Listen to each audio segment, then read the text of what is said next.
opportunity to welcome to the Informer studio the chair of Vicsport, Ron Gauci. Ron, welcome. Thank you, George. What a time to talk sport. It's been put on hold for the better part of the last 4 months. Did you ever imagine you'd be chair of Vicsport and there'd be no sport happening? Well, I think if we look at history, the only time we've never had sport is during war. And well, that's not true. We've had sport during war. We did have sport during the war, but even then we got close to it. Right now we are no sport, no training, no competition. So what does it do for your jurisdiction? You've had an enormous responsibility from grassroots to elite. What do you guys do? You formulate for programs for when sport comes back, or have you had to do a whole lot of reshuffling? Well, the team, fantastically led by Lisa Hasker, has actually been working overtime over this period of time because firstly you've got to help the clubs cope with the shutdown and lockdown. Yep. So that required assistance, that required advice, that required process, and even governance issues around that. So we've been working very extensively with the clubs, both the community sports and the professional clubs within Victoria. Mm-hmm. Now, as restrictions start to ease, there's a whole new, different playing field. Right, in terms and a different range of problems. Range of problems as well. For a start, social distancing. What happens in the dressing rooms that are already limited? We have finite amenities that we've been running, but now even they won't fit. Correct. And you look at the, obviously we've got family that's playing sport, you look at how those organisations and the clubs and the coaches are coming up to speed, so there's training required. There's an awareness program that's required across all stakeholders. You've then also got the costs associated with opening up those facilities without any revenue stream because there's no competition, there's no canteen, there's none of that. So that's another problem. So you've got commercial issues, you've got social issues, you've got health issues, and all of those require an organisation like ours to assist with the process, assist with the awareness, assist with the training. So we're releasing information all the time. Constant communication flows to all of the clubs, and also making sure that all the organisations are communicating with each other. You've got paperwork that needs to be completed. What's really challenging for the coaches as I watch our kids play the community sport is you can't use any of the normal materials, the cones, the balls have to be sterilised if you're playing a ball sport.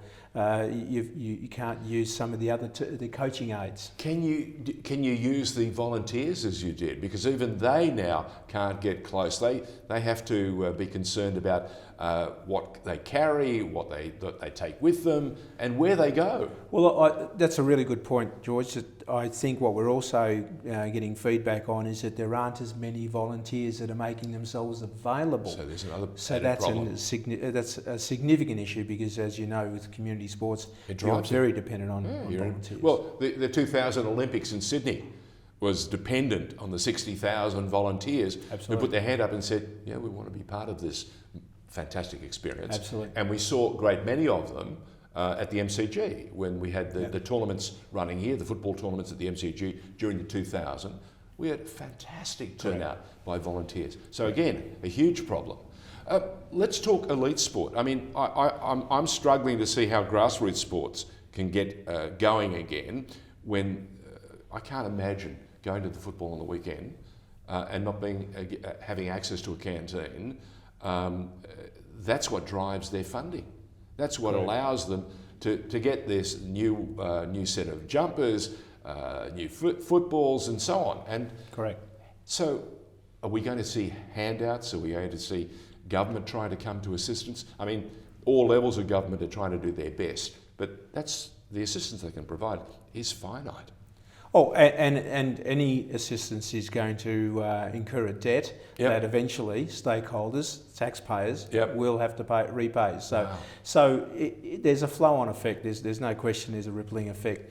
But community sports are very, very dependent on the takings, and you have got a significant cost to run any club, any sport, right?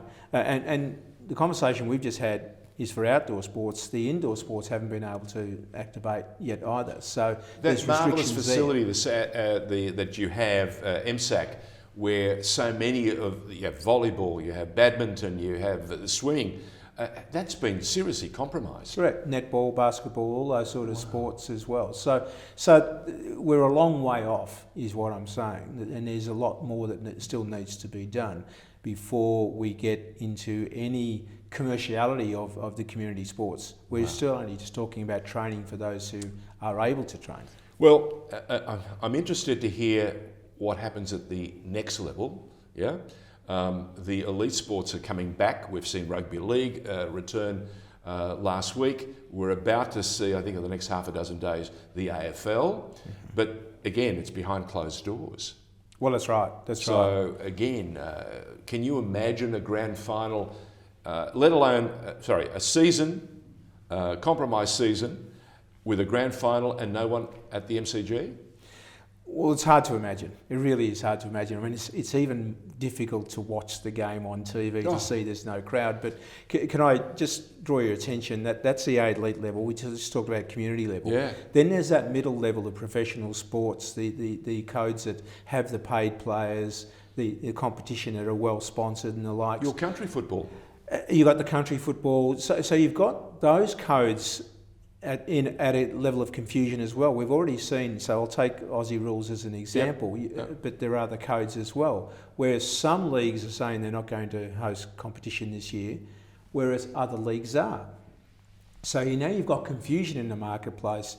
You've got some people training and wanting to play, and others not able to play because the codes have made a decision, or the leagues have made a decision not to participate as well. I was reading in the paper this morning, some of those clubs are saying, well, do we actually change leagues and competitions so we can actually take the field? All of those are conversations. All of those are, adding to this confusion about how we cope, how we move on, how we get back to some normality.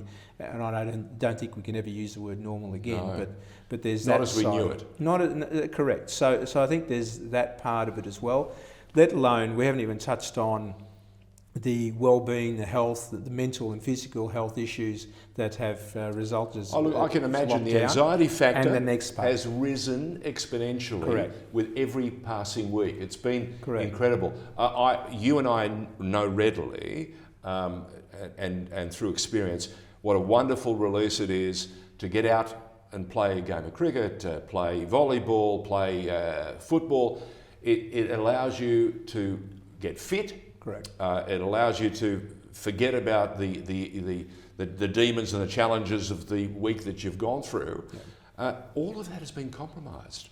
Correct. And we've been told we need to keep apart. Yeah, and you're talking about players. I'm also talking to sports administrators who are bearing the stress of the potential of health risks, fines, the corporate decisions they need to make that expose their organisations. And again, at community level, most of those people are volunteers, and yet they are still going through the anxiety of having to go through the decision-making processes and make those sound decisions with the interests of all of their stakeholders. This goes across many levels and many, horizontally and vertically. And the state government still keeping a lid on just about everything and saying that if you're going to come back, you've got to do it in a very restricted fashion. Look, obviously there's an awful lot to talk about. Yes. Will you come back and cover some of these topics that we've just raised in this opening conversation on The Informer? Very good. All right. Ron Gauci, thank you for joining us. Thank you.